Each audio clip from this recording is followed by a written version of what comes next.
It is Sunday. It is that time for Sidekicks, minus the S, just a kick in the house. Francis Stevens joining us in his ever-present shark hat. Are you golfing or something like that? No, man. It's just a pretty sweet hat. I love the trout, but I'm not fishing anywhere, so. That trout walleye, Francis. We're in Toledo. It's walleye. Yeah. Okay. All right. You notice there's a couple of individuals missing. There's a reason for that. We'll explain that in a moment. But first, let's talk about what we had just the last 24 hours or so.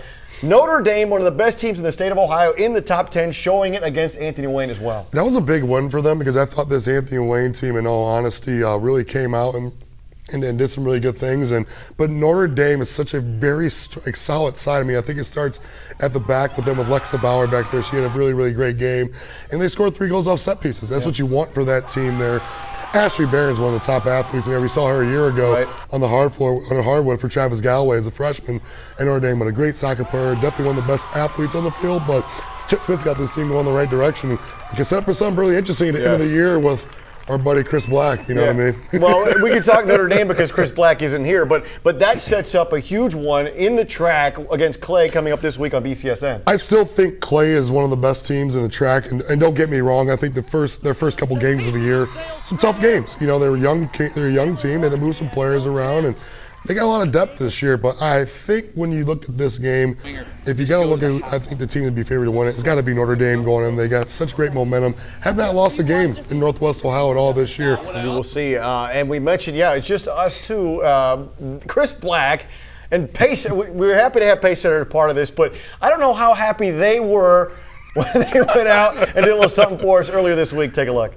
Chris Black here with Danny Fisher, Pace Center Soccer Club. Eric had a great idea. Let's go on site, have a field trip. That was earlier in the week. So here we are in the rain today. Some great soccer weather. Danny, how long have you been coaching? Been coaching since I was the age of 20. Okay. Started back home in England. An old coach of mine who I used to play for, he got me involved in a Saturday morning coaching club at a local school, and took it from there. He put me through, went through all my licenses back home, and ended up here in 2006. So excellent. Well, obviously Northwest Ohio's gained. Danny Fisher's done an excellent job with this club. You see it's grown, and obviously you can't do much about the weather today, but they are making the best out of the training. You guys have a big weekend coming up today. Tell us a little bit about the FC Pride tournament.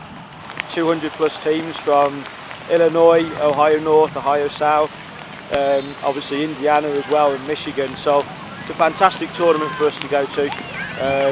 We play against some really good teams. We have 13 to 15 teams travelling there this weekend, so really looking forward to it, excited for the competition, and it's actually good to go there and play some different teams than what we're used to playing as well. Now, obviously the weather changes the plans today. Greg Acuna, you're talking about his run, his session over there.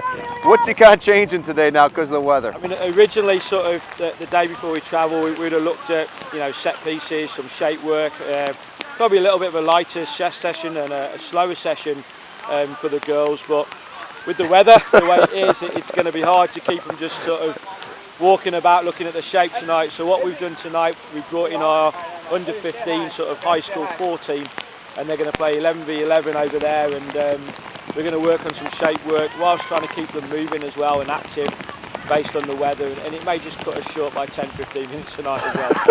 But we'll make the most of it. It's an outdoor sport, so we have to do it. So yeah, that was actually my next question, because I often think this too. How long before you decided you should have picked an indoor sport like soccer, team handball, badminton? 24 minutes ago, I think I had that decision. Maybe I should go indoor.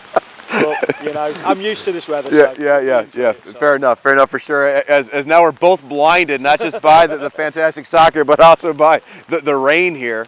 But we really appreciate you bringing your own little edge of the world to the Northwest Ohio and Pace Center Soccer Club, and especially speaking with us, and looking forward to talking to more of the Pace Center Soccer Club guys this whole fall season. Brilliant. Thanks, Chris. Thank you. Thank you. And that is why we wear the suit and tie or the fish hat, because we get to stay dry in studio. Good thing you didn't get that outdoor assignment. Yeah, absolutely. It's a good thing. You wanted to keep me in here. Yeah, that's right. Keep the better talent in here. Keep those guys outside, I'm right? going to let you say that on your own. Apparently you have to have an English accent to be a part of Pace Center too, though. But good to see those guys. Thank you so much. We appreciate it. Francis Stevens, thank you for coming to join us in studio.